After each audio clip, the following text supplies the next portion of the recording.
And I have been living in Southeast Asia off and on for the last 3 years, and having an opportunity to immerse in the culture in this part of the world has given me an insight that there's something going on here within the lifestyle, within the belief system of the people, and therefore I've become more interested about what is this that makes it different. And so it seems to me it must be Buddhism. I've been living in Luang Prabang, Laos. We have upwards of 30-some temples that are active in a small community. And the entire atmosphere of this small town is really infused with this Buddhist culture. So I'm here with Supawan Green today, and she's going to answer some questions for me about what it is to practice Buddhism and what makes Buddhism a viable and very vital factor in our world today.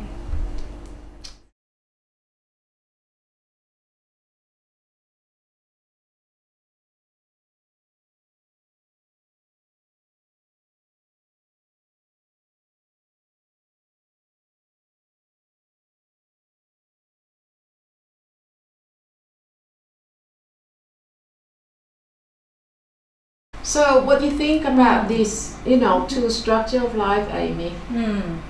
Supawan, when I hear you talk about the differences of perception and choices, I can relate to some changes happening in my life and how I'm having a different experience by choosing differently. And some of the ways that's happening is I've seen a shift from the consumerism addiction and relating to the society that is so about that. It's in our face every day through advertisement and just it's available, and there's something in us as humans that wants to follow that temptation.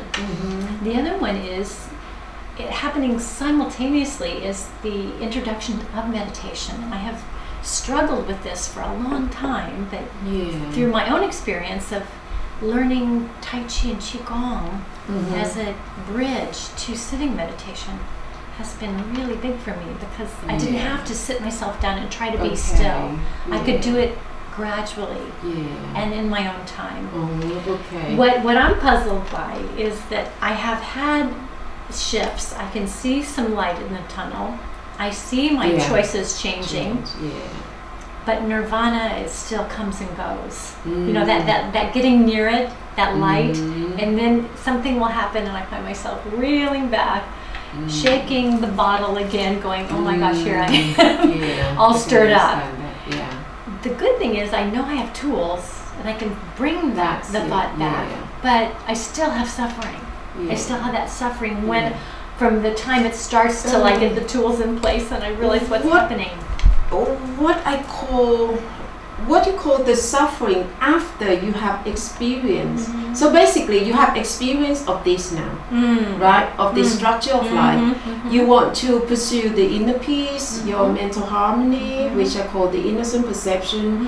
Okay, we leave the word, nirvana, God, because we got to, talk a lot about it, but if we use just the common term like the inner peace or in control or something like this, so which means that before you bump into this knowledge, your life was more or less in this structure, right?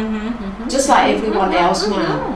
Absolutely. Because this all This is all success. we know. Yeah, means success. This was success. Success in the Western term. If you have money, you have status, power. This is called success. Success. Yeah. And how was it before? How was it? It was manic. Was sheer hell. Frustrating, disappointing. Yeah. Yeah. But not peaceful. Can you see that nowadays with people that don't know anything better than this? I mean, if they haven't bumped into a teacher to tell them about this structure of life, they wouldn't know anything better than money. So everything, you know, money become their god, you know, and then they spend their whole life just trying to pursue this thing, which they call, as we say, and it's elusive success. because It is never, completely there's never elusive. enough. And It vaporizes, and what it is one day is different the next day. different, yeah. So it's Yeah. a chase. Can you remember that, you know, exhausting feeling? It's happened within 24 hours. Yes, The yes, last yes. 24 hours, yes. Up and down, up and down. all the time. And I got called on it by one of my friends who said, Yeah. "Stop thinking about it. You know, stop thinking about it. Yeah. What was upsetting me? What was driving me crazy?" And that was my trigger to remember that I have tools. Put them to work. To work, yeah. And by the time the evening was at the end, I had put the tools to work, and I was back to that still point again. Still point again. And yeah. the time before that was pure hell. It was suffering. So you got to know you're one of the lucky one. I do feel it. You're one of the lucky one because let me show you this picture. Let me show you this picture because the majority of the people in the world, okay, which I call the non-practitioner, let's say the non-mindfulness practitioner, mindfulness, or the four foundation of mindfulness, basically, is the practice that can lead you to end your mental suffering, okay, end your mental suffering, which only exists in Buddhism. This is not boasting, but you don't have this in other religion. You know, the four foundation of mindfulness. The practicality of it, the practice. But the actual practice, in fact, is very pragmatic, and it is, in fact, non-religious, because the actual details is nothing more than tell you to observe your breathing, which every single human being have. Tell you to observe your movements and your physical sensations, which everyone have them, which everyone have them.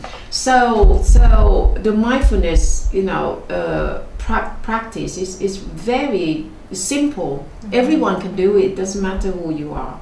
Okay. But the majority of people in the world are unfortunately non-practitioners. Non-practitioners. So which means that they walk this path. I put down this 100% mindfulness.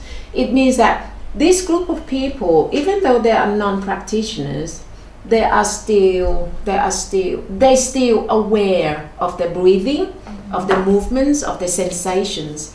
But they know in the sense that they are thinking all the time, thinking of something all the time, either worry about the problems or trying to plan, you know, plan how to compete with people, how to be success, how to earn the money, all these things, you know.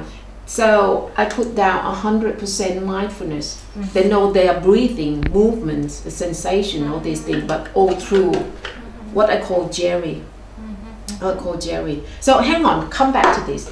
What I wanted to show you just now is that the majority of people in the world are walking on this path, which is know nothing about this true happiness or in control of their mind, whereas only a very small minority, a small minority. I Googled into the internet one day and I found, I just want to know how many people who practice Vipassana or the four foundation of mindfulness, and there was approximately about 20 million.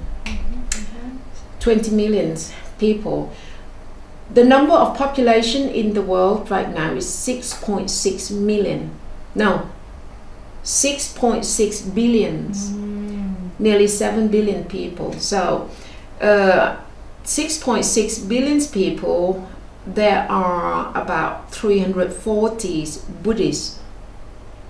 340 Buddhists, but that 340 millions Buddhists, a lot of them are just Buddhists by label. They don't practice anything, and among that is there are only 20 million who practice Vipassana or the four foundation of mindfulness. Four foundation of mindfulness. Okay, only 20 million. So which means that this 20 million is a very minority group who choose to walk this lonely path. This lonely path which have the goal or the aim to be in control of the mind, completely in control of the mind. Okay, in Buddhism we have very clear, you know, level, the four foundation of holiness, you know, which means different level of in control of the mind. The Arahant, the fully enlightened people are the one who have full control of the mind. Okay, they don't have, you know, mess around with all these things. They have full control, and then you got less and less. So we can say that, you know, people who walk this path is only a small minority, which you're one of them. I'm very lucky. I do feel lucky. That's why I say only lucky people who found, you know, this path, that can help them to be in control of the mind themselves. Yeah. Because my experience is some of this agitation, suffering, I feel is self-generated, but some of it is triggered by external happenings. Yeah, exactly. And so I do wonder at times, what do people do in a world such as we have now, where there's so many triggers and they have no tools?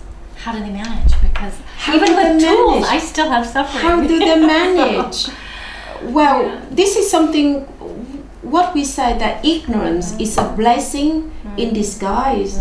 Because if you are completely ignorant about this path, about the means, you know, to the complete, you know, true happiness mind, you don't know anything better, so you kind of, you know, pottering along, struggling along. Yeah, just now I just remember now the word that I want to use. After you decide to walk this path, okay, of course, if you are the beginners of this meditation skill, you cannot completely, you know, in control of your mind. So there were days that your mind is a bit out of control, but it is still not the very dark kind of suffering. You know what I mean? I do. I used to call it is a light, light as opposite from darkness. It's a light kind of suffering because you see the light at the end of the tunnel. And it can be changed. Yeah. So you know that I'm not good. I'm, you know, weak right now, but I can work on it. I can work on it. This is very good. Whereas this group of people, they don't know how to work on it. They don't know how to work on it. The work on it is trying to think of something that they call positive thinking. Positive thinking. Oh, okay. Or we go have a drink. We can have some, you know, to go shopping and forget about it. That is ignorance. You know, bless. You know, you know what I mean. This is a very dark kind of suffering. But yours is not a dark kind anymore. It's a light one because you know that you can work on it. Okay. So you mentioned just now that a lot of your suffering in here is not from within, but from the external. Or my reactions to the external. Okay, the external factor. So let's come back to look at this. How the human life form work. So we are going to move into the meditation side now. I've got so many pictures. Hang on. Okay. Boom, boom, boom, boom, boom. Yeah. So we are going to go into this area. So my teaching is based on focusing on this path only. I wrote 2 books, mind you. I wrote 2 books, okay, on this path. The User Guide to Life, The Moral Diet, and the User Guide to Life, The Law of Karma, okay, which generate the details of the first part of the journey to inner peace, to your mental harmony. Okay, people have to find this book. You can download this book freely on my website, or if you want to, you know, get the copy, you can email me. But my actual teaching that I teach, you know, live, is to focus on this, bring your mental self back home, or vipassana meditation, insight meditation, which is something I cannot write down in words. I got to guide people to do the meditation along with me, and then I talk about the language that have the experience that is happening in the mind there and then, very fresh. Even though you look at, you can study it from website, but you don't have the same feel. You don't have the same experience as sitting with me in the retreat room, and then we do this together. Okay, so I'm going to explain this part for you. Okay, so what happened is that following the enlightenment of the Buddha trying to explain how, you know, how the human's mind works.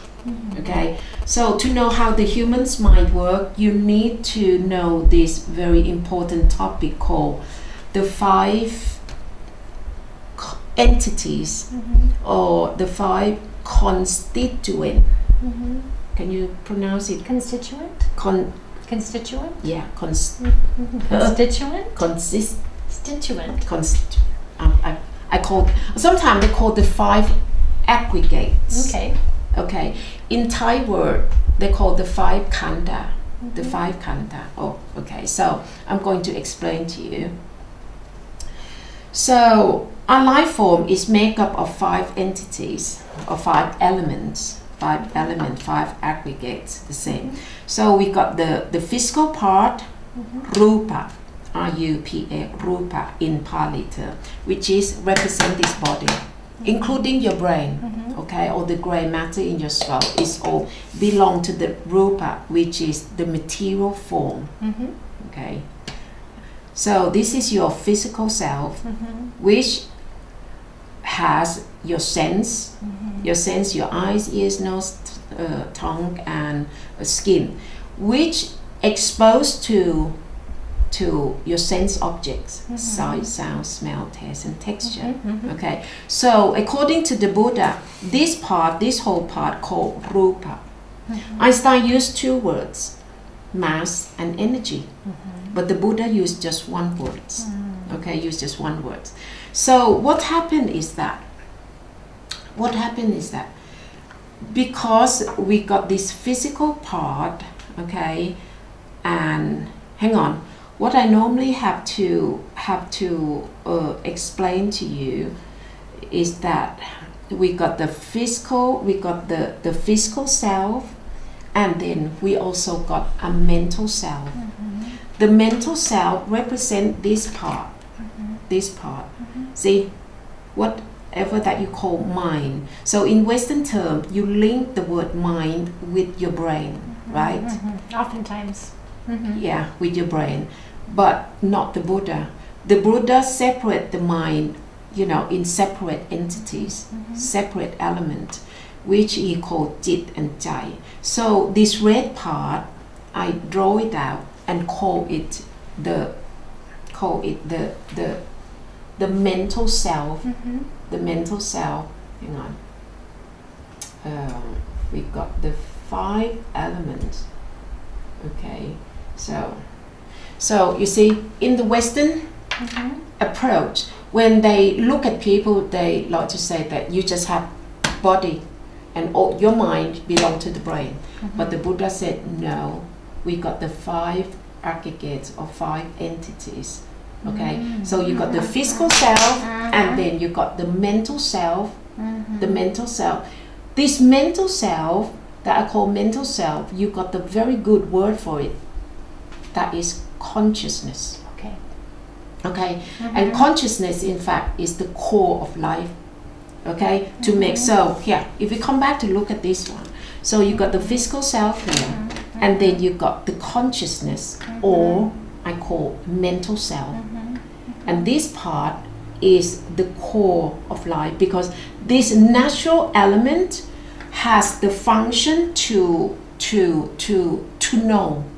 This one, okay, its function is to be conscious, or to know what, to know your sight. So this part, the Buddha explained that this part, it make your eyes work, make your ears work, make your nose, make your tongue, make your skin work.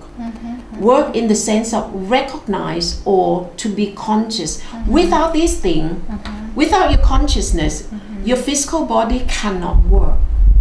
So here, if you look at this, there are four events. Okay, there are 4 events that your mental self or your consciousness is not with your physical body, and therefore this physical body with all your senses cannot work. And that is when you fall into a deep sleep, when you are unconscious, okay, either with or without anesthetic, with or without anesthetic, okay, when you are in a coma, when you're dead, okay. In these 4 events, your consciousness element is not with your physical body, and therefore, even though you got your eyes, you got your ears, your nose, your tongue, and your skin, you won't be conscious. You won't know anything. You won't recognize. I mean, you won't expose yourself to the outside world, because all these bridges are not working without this element.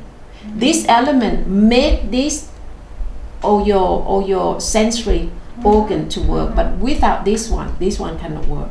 Okay, suppose if you fall into a deep sleep, okay, and I walk to you, and then if you pretend yourself to fall into a deep sleep, yeah. See, suppose if you fall into a deep sleep, okay, even though your eyes are here, but you can't see. Your ears is here, but you can't hear. Your nose, your tongue, you know, you just cannot.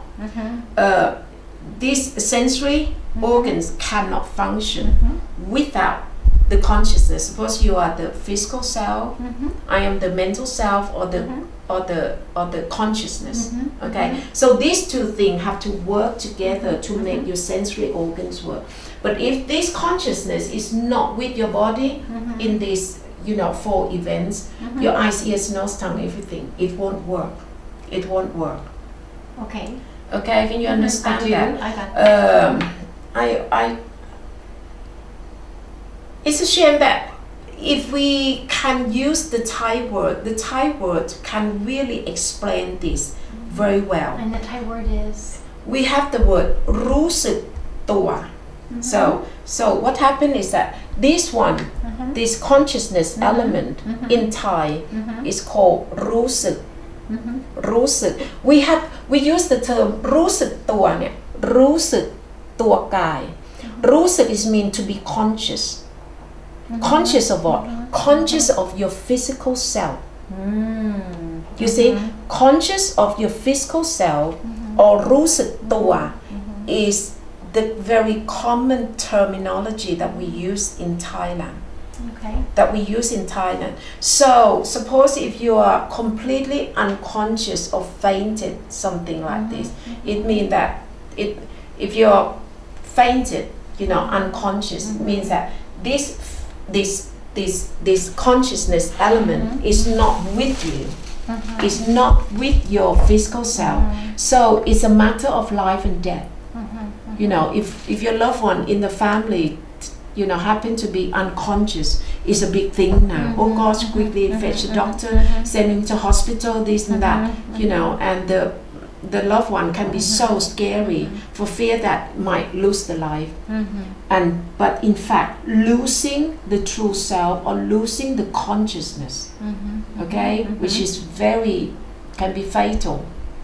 In vice versa, if your consciousness come back to your physical self, is pure joy, you know, really excited. Oh, you come back now, you're okay now. You know, in another spectrum, if you lose your consciousness, you know, it could be death, it could be, you know, fatal, it could be so, you know, traumatic. Traumatic. Yeah. So can you see that? So by explaining this, what I try to get to is that I want to confirm to people that it is this mental self or your nature of consciousness is your true self. Whereas this one, your physical self, you know, is nothing more than a shell. So every single human being who walk the street like this, in fact, they got 2 entities, you know, working together all the time. So you got the mass that make up of your earth, Make up of earth, water, fire, and earth, water, fire, and metal or air. Air. Air. Okay, that make up of your physical body, and then you got the consciousness element, entity, which act like a true self, you know, which is the real skipper, the real boss in this one, the real boss in this one. So these two things work together all the time. Okay, it cannot be, one cannot be without the other. But as soon as one, you know, this big boss, this consciousness leaving this physical body, it could mean deep sleep, it could mean unconscious. You see, unconscious, the consciousness go away. It could mean coma, it could mean death. Does it also relate to unconscious behavior? Unconscious behavior come later, but this part, I just want to confirm to people that your true self or your real self is not this one. That we use every shred of our natural resources and human resources just to look after this self, this fake self, this shell. Whereas our true self, we don't talk about it, we don't know about it, we don't teach about it. We don't recognize it. We don't recognize it whatsoever. In the West. Okay? We don't even in Asia, even in Buddhist country, you know, we still, the knowledge is still quite obscure. They don't bring up, you know, something like this. So I bring up in a very so would this be simple. Spirit? Would this be the spirit? So you got the word soul, you got the word spirit, you got the word consciousness, mind. They're all thinned down to this very experience. If we can sit, meditate together, I can bring this experience up to you. But we can't do it today. You know, you got to attend my meditation retreat, and then I will bring you into meditation and introduce to you this nature, which is a very intimate, a very simple, a very familiar experience that everyone have. As soon as you close your eyes, here, try closing your eyes. Close your eyes, take a deep breath, okay? Take a deep breath. Excuse me. When your physical eyes close down, okay, you still have that very strong sense of self-awareness, right? That strong sense of self-awareness is the working of this consciousness element, which I call mental self. There is no form. It isn't a material form. It is a non-material nature element. Okay, whatever word that you call it, doesn't matter really, but it represents one experience that every single human being have them all the same. Okay, which I call mental self. So once you have that that experience, or even though you don't quite understand, it doesn't matter. Move to your eyes ball here, your eye socket here. On your eye socket area, I call them your mental eyes. The mental eyes that belong to your mental self or belong to your consciousness.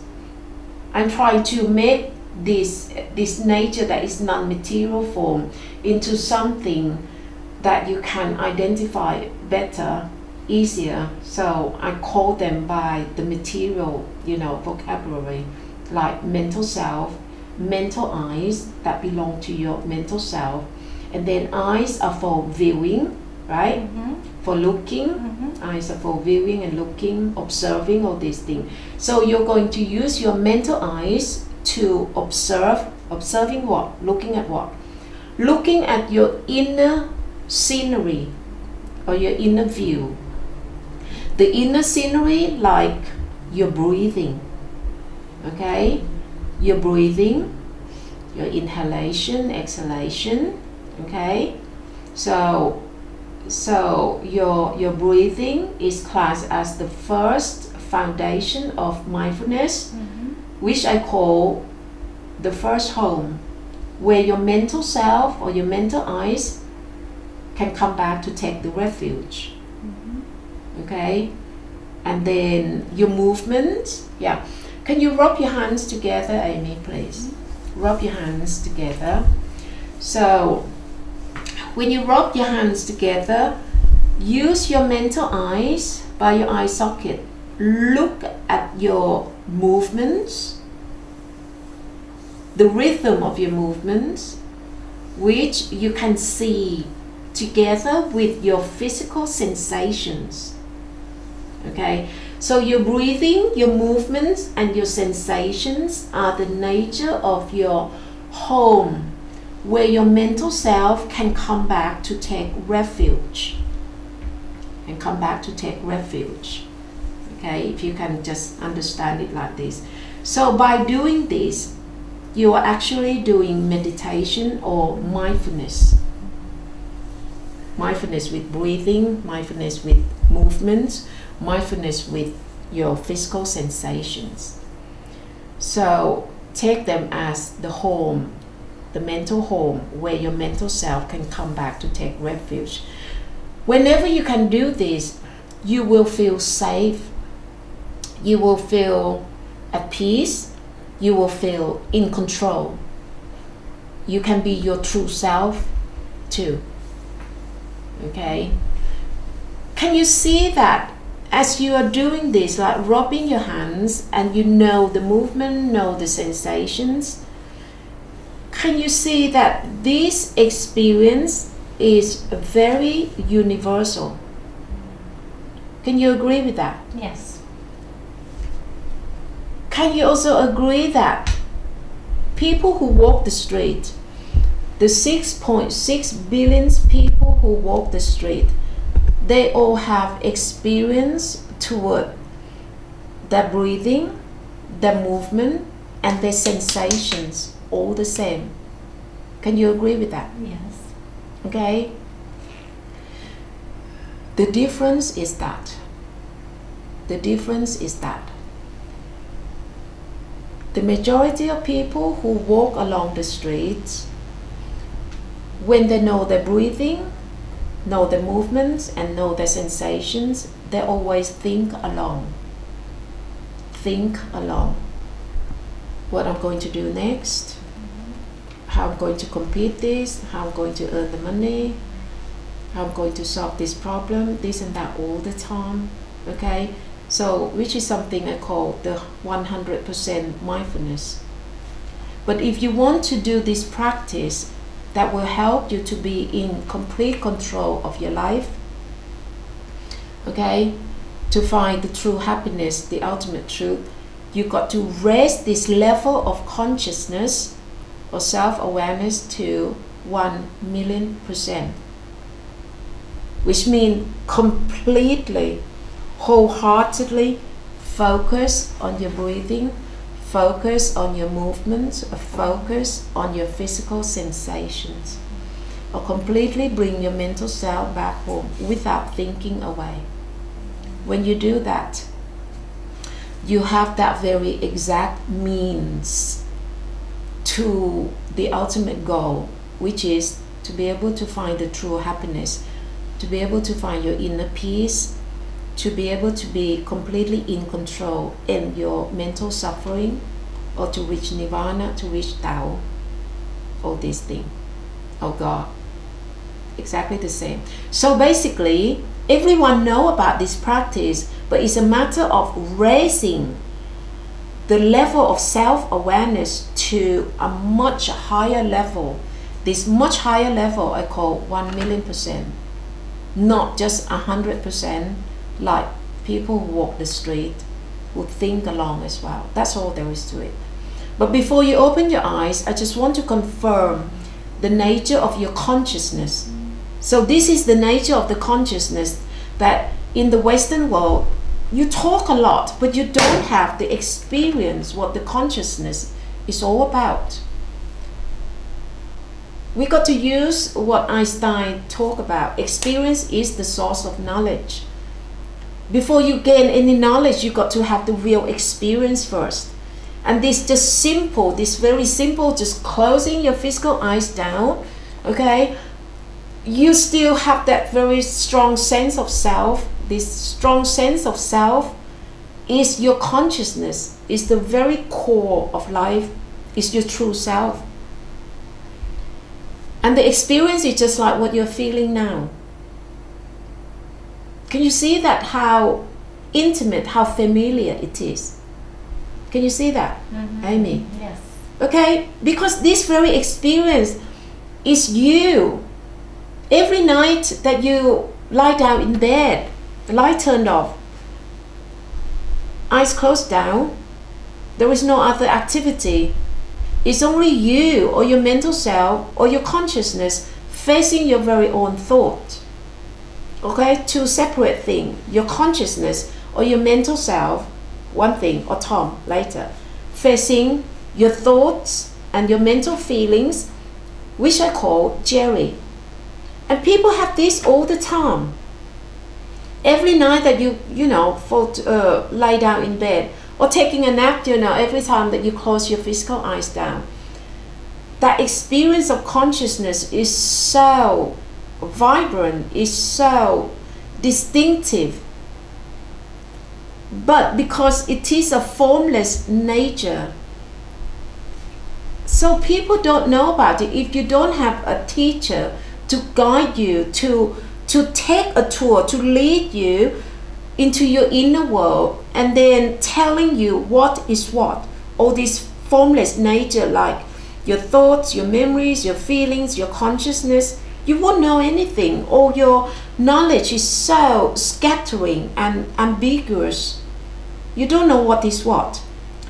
So by doing this, I kind of guide you into your inner world and introduce to you your formless nature, which you call consciousness, which I call your mental self, which is your true self. It's so familiar, so intimate, because it's the real us, the real me. But people don't know about it. So therefore, people don't know how to take care of a true self, of an inner self, of a mental self, of a consciousness. They don't know how to take care of this. And then our inner self or our true self has been bombarded, has been bullied, has been abused, okay, by our own inner enemies. Our own inner enemies that is made up of our own thoughts, our own memories, our own feelings. So our inner self or mental self has been bullied, has been abused, has been bombarded, has been hurt, has been chopped into pieces all the time by our own inner enemies. And this very fundamental fact of life, people who walk the street, they don't know anything about it. And this is the beginning of all conflicts, troubles, wars. Okay? So it's very important that you get to know this nature or this experience of consciousness. Shall we open our eyes now? Take a deep breath and open our eyes. Can you see that? I mean, without the practice, I cannot even begin to talk about it. If I cannot make my student to realize this experience, I don't even know how to begin to teach. So in my retreat, I got to sit everyone down and then introduce this nature to them first. The nature of consciousness. Is this Tom? So this later on is called Tom. Okay, so where's Jerry come from? So this is how it works. So we have the physical self. We have the physical self. And a physical self, okay, exposed to sight, sound, smell, taste, and texture, which make up the external world, the world of mass. This whole world, no matter what, okay, when you know, gather them down, they all become the world of sight, or the universe of sight. One sight, two sight, three sight, sight, okay, no matter what, no matter how exciting or how lame they are, they're all sight. No matter what sound it is, okay. Sight, sound, smell, texture. So this physical body, which is the fake one, the shell, they are not a real self. They only transport all this data of events that you go to deal with. So what happened is that a physical self, which is the shell, exposed to events, experience, which can be good and bad, positive or negative. We don't talk about the positive one. Talk about the negative one, okay, which cause up trouble, like fighting, arguing, you know, all these things. So you fight, that kind of thing, and then you walk away, okay, I don't love you anymore, and then you sit by yourself, and then you still argue in your head. This is what happened. So come back to this one. So what happened is that no matter what event, okay, what experience that you go to deal with in your daily life, this physical self is only act as a bridges. It got all the bridges. The bridges called your eyes, your nose, your ears, your tongue, your skin. These are your bridges that transport the information of event to inform to your true self or your mental self or your consciousness. Okay, so when they travel from the material world into your inner world, they got to drop the material form and turn into the non-material form. As so when they come in, the first thing is turn into memory. Turn into memory. You remember, okay, you remember. No, what is this one? Yeah, turn into memory. So every event, you know, you remember. This memory is another element, a formless element that make up of your life form. So you got the material form, which is this one. So this memory element, what store every event that you go, you know, have experience in the external world. Okay, now once store in your memory box, you got another element, and this element they call sankhara, which is your thought, your thinking. Okay, this one is kind of expanding. Get the information from the memory box, and then concocting. It's just like an industry here. Okay, feed the information into it, and then concocting, you know, shuffling into something that is more than actually happened. So I call this element a master chef who is so keen to make a big bowl of salad. Okay, the event, it could be just that, you know, you saw your boyfriend just talking to someone. Okay, so talking to another woman, but you haven't heard any conversation or anything at all. Okay, so you saw that stored in your memory box. Okay, your boyfriend talked to another woman, and then this sankhara, element begin to put in the ingredients. That person, they must have an affair, there must be this, there must be that, you know, all these things, you know, concocting like the master chef, you know, talk into an event that is making a little molehill into a mountain, into a mountain. Okay, so these two elements happen in your head area in terms of thinking, thought, and then you got another element which called feelings. Feeling, which you have it in here. Okay, so these three minds, which from now on I will call Jerry. So these three minds have exactly the same property or the same data as the external event that you face. Okay, but they're only different in the form. This is the material form, but this is in the energy form. So once it comes through all these bridges, it got to dematerialize into your thought, your memories, and your feelings. So I compare these three things, okay, as Jerry, and these three Jerry is very much like three general. Three general who are able, because they are energy form, energy can expand so quickly. So these three general, they can go to bring another army of minds to form something that I call the mental black forest. You see, the mental black forest. So I will use this now. So this is your consciousness element, okay, or your mental self. So when Jerry, a whole army of Jerry come in, okay, it can form a mental black forest over your consciousness or your mental self, and then they take your mental self and shape it. So what happened? Yeah, this exactly the same. So the red thing in here, equivalent to your mental self or Tom.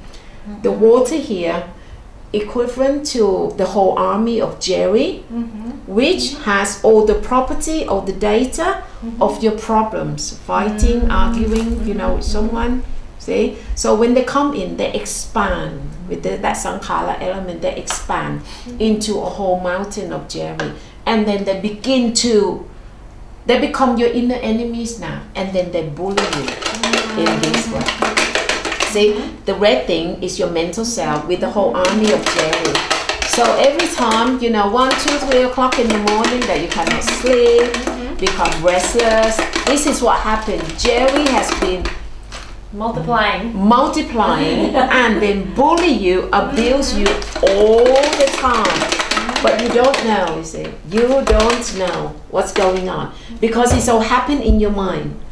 See, that's why all the crime scene happened in here first. You know, all this planning, you know, to do any criminal act, it's all happened in the mind first. Well, how I'm going to rob the bank, I'm going to kill the little, all these things. How I'm going to create war, it's all happened in the mind first. Every event, every incident have to happen twice. One happened in the mind, okay, and then materialize into action later. So the way that the Buddha's teaching is trying to eradicate the problem at source. Eradicate the problem at source, because you can never go to this world and then, you know, trying to catch every criminal on earth, can you? You can't do that. But this is what we do. This is what we do. You know, we go around the whole of the police department. It's nothing more than, you know, trying to catch every criminal on the street, which is impossible. You know, you solve the problem at the end result. Okay, why not go to solve problem at source by taking all the bad thoughts away from people's head, which is much wiser. But this is exactly what the people do. But unfortunately, this means this practice, you know, is still very much unacceptable or unrecognized by the world education, by any government at all. Okay, so except it is Bhutan. Except Bhutan. So it is silly, really. It is really stupid. I think it's, you know, it's really waste the natural resources and especially human resources, which is quite expensive. You know, you employ all this whole department, the whole of the justice department, doing nothing but trying to solve the problem at the end result. I'm sold. Pardon? I'm sold. You're sold. I'm sold on this. I think it works. Oh, yeah. But I'm not the government. No. Yeah. But can you now see? Can you now see that where all these mental problem come from? So the mental problem is all come from the external one, because we, this life form, have to expose to all these events, you know, every day. So it's all come into our inner Jerry, and the Jerry expand like this. However, when you talk to some people, they like to say that, but I don't have all these things, black thing all the time. No, I don't have. I'm quite happy, this and that. Okay, so let's talk about this. Some people who may have money, okay, sometimes they have this, which is quite unpleasant, you know, quite unpleasant and can be quite painful, but because they have money, so let's call them forest. So this is the black forest that full of thorns, full of, you know, all the nasty thing that can hurt you, hurt your mental self so much. There is a group of people who can use the money, the power, the status to buy another forest to live in. So let's move from the very black black and thorny forest to a pink forest that make up of cherry trees. You know, the cherry blossom. Wherever you go, it's all pink, pink, pink, pink, and it's so beautiful. Okay, so this pink forest, can you see that it's still a forest that trap your mental self in there? First of all, you still don't know who your true self is, and you don't know that your true self in fact have 4 very nice quiet home to go back to. Okay, but you don't know this fact, so you use the money to get yourself into this pink forest. Pink forest is nothing but consumerism. Okay, to create all these products, material products, and then, you know, try to trap you into consume and more consume, more consume, with the false thinking that you are happy. You know, because you have the power to consume, to buy things, and then you think that you're happy. Okay, but in fact it's not the true happiness. You only just escape from this black thorny forest to this pink forest, that's all. And all these forests, they are impermanent. They comes and they go. Okay, you got things, you know, for a short while, and then you get bored, and then you want to run to something else, and they break, and then you got to go out and do more shopping, yeah, or it can be stolen, all these things, you know. But a lot of them is out of boredom. That's why the merchant in this materialistic society, they do nothing but trying to create new products, new toy really, to gratify you, to trap you into this pink world a bit longer. That's all there is to it. This is what capitalism is all about. Okay. However, there are a group of people who think that I'm bored of this, you know, of this material product. I don't have enough. I'm going to choose another forest to live in. Okay, another Jerry world to live in, and that is intellectual knowledge. Or this honor degree, or this master degree, or this doctorate degree, you know, this read, or this research, all these things. Okay, so all this, there are nothing more than, okay, nothing more than, let's see, hang on. Let me take some of this away. So there are nothing more than, yeah.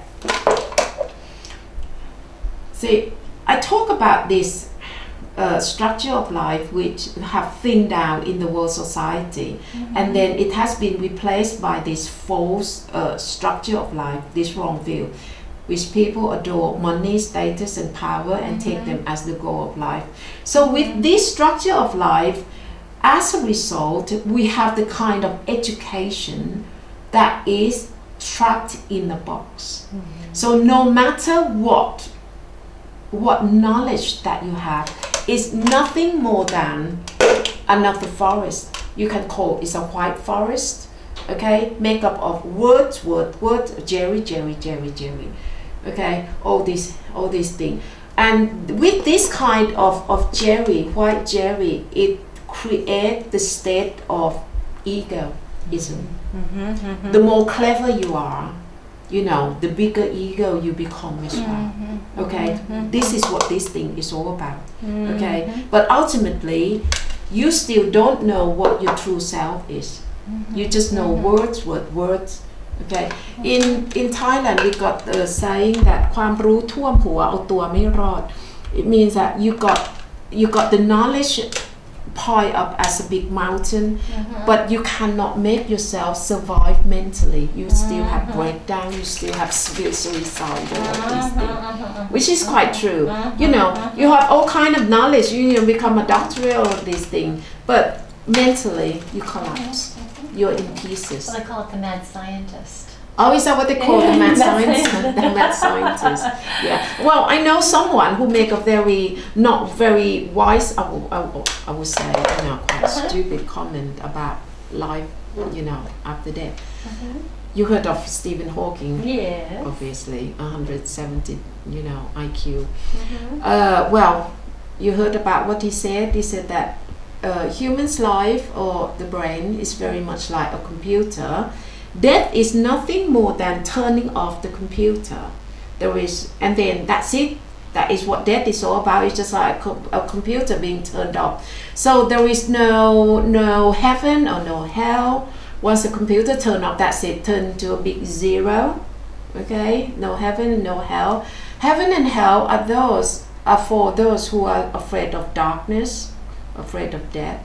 So what happened is that what he tried to say is that after death it's just nothing. If it is that simple, that easy, I think I'm going to set up a project called euthanasia, and then people can queue up and then have a very good death, you know, peaceful, and turn into nothing. But in the device, that energy cannot be destroyed. What I want to say is that I want to ask Stephen Hawking, would you like to try and have a death? You know? You want to see if we can turn and then what happened after that? This is scientific enough, isn't it? You just have to go and find out yourself. But by then it might be too late. I'm at the door of hell, but I thought that there is turned into nothing. But what's happened? I'm on fire. I'm on fire. Yeah. So I told my student, I said that long pai tai do. Try to go have a death and see whether it turned into nothing or not. So before that, you got to have a belief in the Buddha at least, you know. And this is what I'm trying to tell people, that, you know, after that there was something else, which I can explain through this. I mean, if you have time with me. Can you, now, come back to this. So, what Jerry is made of, you got the black forest Jerry, you got the pink forest Jerry, and then you got the white forest Jerry, and then you also got the clear forest Jerry. This clear forest Jerry also make up of religious word, holy books, every religion really. Spiritualism, that you only read, analyze Perpetual without seeker. Perpetual seeker, without real practice. Without real practice. Because what happened to the enlightenment of the Buddha on that night is nothing more than he disconnect and go beyond. We have a term in Thai called lut pon. Lut is disconnect, pon is go beyond. So on the night of his enlightenment, he disconnect and go beyond black forest, thorny forest. He was a prince. He was very wealthy. You know, the whole kingdom. He denounced all his wealth. Disconnect, go beyond. He was a prince, very well educated. He also disconnect and go beyond. And before, you know, when he studied with his teacher before his own enlightenment, he had a lot of you know, knowledge about spirituality as well. But on the night of his enlightenment, he disconnect and go beyond all these forests. Basically, he was free, completely free from Jerry. You got all these are Jerry, black Jerry, pink Jerry, white Jerry, clear Jerry, which consume your mental self. See, consume your mental self like this. Okay, so the Buddha was the very first person who started the new trend, that is to be free from all kind of Jerry. So you don't have to be an expert in psychology or anything. From now on, when you talk to people, you can really look through, you know, through their eyes and then see in their inside what kind of Jerry they make up in their mind. If they keep on telling you about their problems, oh, you know, my husband left me with this and that, you know, they, you know, share with you the black Jerry, okay? If they come out, you know, like to show off their wealth, you know, I'm this and that, I've got a new car, I got a new bag, new, oh, what this and that, you know, they're talking about the pink Jerry. If they show off their ego, I am a doctor in this and that, you know, so they're showing off their ego or the white Jerry. If I want a perpetual seeker, they talk about the holy book, you know, in every religion, just read. They're showing off their clear Jerry. Only this group of people, they talk less, don't know what to talk. Because this group of people, okay, after practicing these 5 things, being moral, practice the giving, humility, okay, humble, not afraid of death, and then believe in the law of karma. You kind of reduce the Jerry population in your mind, especially all the black Jerry. You take them out. You take them out like that. Okay, take them. Reduce the Jerry population, because Jerry is the words, is your mental chatter. All this chat in your head that is made up of Jerry. So.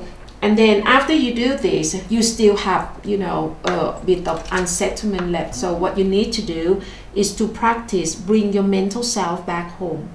Okay? Bring your mental self back home. Or Vipassana, the mindfulness, the four foundation of mindfulness, which is use your mental eyes, by your eye socket here, to know your breathing, to know your movements, to know your physical sensations, or to bring your mental self back home. When you can do this, all this Jerry can be reduced, taken away, which is mean take away your inner enemies, the one that has been bullied you, abused you all your life. Okay, take them away, so that your mental self or your consciousness can be free, can be free. Okay, so this is something that only the practitioner of the mindfulness can do. So this one, right? Yeah, this one. Yeah, this. Yeah, this small group of people. You see. So the Buddha is the first person. Was the first person who started this new group of people. That is the practitioner of the mindfulness with breathing, movement, and sensation. And this group of people will talk less. Unless if you're a teacher, you got to talk more. But in normal life, because when you don't have Jerry in your head, you just don't know what to say really. Okay, and then you kind of have enough of all this. All this is got to be away, yeah, it just goes away. So if you don't talk much, what your life would be, it means that you just naturally be at home with your breathing, with your movement, with your sensation, which a lot of people do that. Anyway, so can you see that? So there are five main group of people in this world. In this world, okay. It makes lots of sense, isn't it? So basically, you just have to practice the skill. I just want to emphasize that bring your mental self back home, or mindfulness with breathing, or the four foundation of mindfulness, or Vipassana. It's nothing but a mental skill. A mental skill. When you talk about skill, it's like swimming, driving, riding a bicycle. Skill, you can cultivate it. You know, you can improve it by doing the regular practice. The first day, can you remember the first day of your driving? Very difficult. Your eyes, your ears, your hand, your feet have to all, you know, working, you know, synchronizing. Quite difficult. But if you keep on doing it, not just read the book, don't read the book. You just have to do it. But the more you do it, the easier it will get. And then in the end, it becomes your nature. You know, not the first nature, your nature. You just sit and then bring your mental self back home is exactly the same. It is a mental skill that the more you do, the better that you will get. So what happened? The worthy one, or the Arahant, is the one who master the skill of bring your mental self back home until it become the nature. They can use the thought if they want to. Okay. Shall we take a break? Take a break.